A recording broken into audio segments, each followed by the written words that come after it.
যেই নিপীড়ক সরকারকে আমরা এত কষ্ট করে হটিয়েছি, এই নিপীড়ক সরকার কিন্তু তার ব্যক্তি স্বার্থে, তার দলের স্বার্থে এই জিনিসটা ঘটিয়েছেন। পার্শ্ববর্তী দেশকে সুযোগ দেওয়ার কারণে আমাদের বলিষ্ঠ একটা আর্মি এবং বিডিআর রয়েছে, তাদেরকে দুর্বল করার পেছনেই এই চিন্তাটা ছিল। আমাকে যখন আটক করা হয়, আমি যখন কেরানীগঞ্জে যাই, তখন কেরানীগঞ্জে আমি অনেক বিডিআরের সাথে আমার দেখা হয়, আলাপ হয়, এবং তখন প্রতি মাসে একটা ঘটনা ঘটতো যেটা আমাকে খুব বেদনা দিত।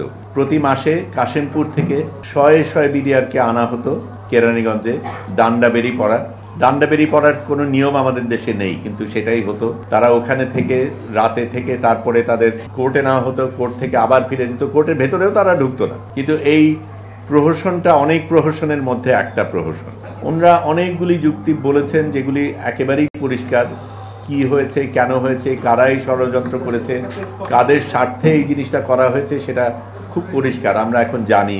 আমি তখন জেলে থাকাকালীন নিয়মিত বিডিআরদের সাক্ষাৎকার নিতাম, কিন্তু একটা পর্যায়ে আমাকে আমার বন্ধু বান্ধব, আমার পরিবার এটা জানতে পেরে হুঁশিয়ার করে দিল। তারা বলল, এটা নিয়ে কোনো কিছু বলা যাবে না, অত্যন্ত স্পর্শকাতর, এটার ব্যাপারে কোনো কিছু বললে কেলেঙ্কারি হয়ে যাবে। এখন এমনই ফুরফুরে মনে থাকবে সবাই। বসুন্ধরা টয়লেট্রিজ, ফুরফুরে মন সারাক্ষণ।